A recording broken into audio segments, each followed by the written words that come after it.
Arizona کے صحرا میں ایک تنہا دوربین ایک پراسرار قوت کی تلاش میں ہے، ایسی قوت جو ہماری کائنات کے حتمی انجام کا تعین کرے گی۔ جو کچھ ہم زمین پر، ستاروں میں اور کہکشاؤں میں دیکھتے ہیں وہ سب ایٹم سے بنا ہے۔ یہ کائنات کا صرف 5% حصہ بنتا ہے، باقی زیادہ تر ایک چیز پر مشتمل ہے جسے ڈارک انرجی کہا جاتا ہے۔ لیکن یہ ہے کیا؟ یہ سب ایک بگ بینگ سے شروع ہوا، کائنات پھیلنے لگی اور ماہرین فلکیات کا خیال تھا کہ آخر کار یہ پھیلاؤ کشش ثقل کی وجہ سے سست ہو جائے گا۔ کچھ کا ماننا تھا کہ یہ واپس سمٹ کر خود پر ہی گر جائے گی، جسے بگ کرنچ کہا جاتا ہے۔ لیکن 1998 میں ایک حیران کن دریافت ہوئی۔ سست ہونے کے بجائے ستارے اور کہکشائیں ایک دوسرے سے پہلے سے کہیں زیادہ تیزی سے دور ہوتے جا رہے ہیں۔ یہ تیز رفتاری ڈارک انرجی کے باعث ہے۔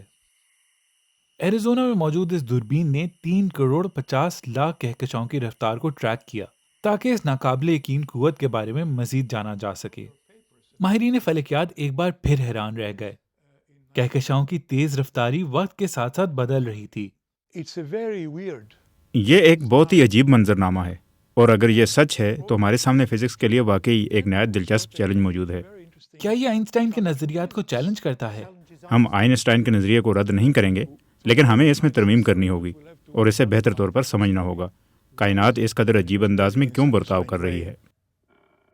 اس کے بعد رائل اسٹرونامیکل سوسائٹی نے کوریا کی ایک ٹیم کی تحقیق شائع کی جو اس حیرت انگیز دریافت کی تائید کرتی ہے۔ اگر ڈارک میٹر ایک کاسمولوجیکل کانسٹنٹ نہیں ہے اور مستقبل میں کمزور ہو رہا ہے تو کائنات کی تقدیر بدل جائے گی۔ تو یہ اتنا اہم کیوں ہے؟ یہ اتنا سنسنی خیز نتیجہ کیوں ہے؟ یہ جدید کاسمولوجی کے پورے نظریے کو بدل دے گا جو 27 سال پہلے قائم کیا گیا تھا۔ اس موضوع پر سینکڑوں سائنسی مقالے شائع ہو چکے ہیں اور ماہرین فلکیات اس بات پر منقسم ہیں کہ بہترین وضاحت کیا ہو سکتی ہے، اور یہ کوئی بری بات نہیں۔ آخر کون نہیں جاننا چاہتا کہ کائنات کا انجام کیسا ہوگا اور اس کی ابتدا کیسے ہوئی؟ یہ ان بڑے سوالات میں سے ایک ہے جن میں انسان ہمیشہ سے دلچسپی لیتا آیا ہے، چاہے آپ اسے مذہبی نقطۂ نظر سے دیکھیں یا سائنسی زاویے سے۔ یہ نتائج ہمیں نہ صرف یہ بتا سکتے ہیں کہ کائنات کا اختتام کیسے ہوگا، بلکہ شاید یہ بھی کہ یہ سب شروع کیسے ہوا۔ Talab Ghosh, BBC News.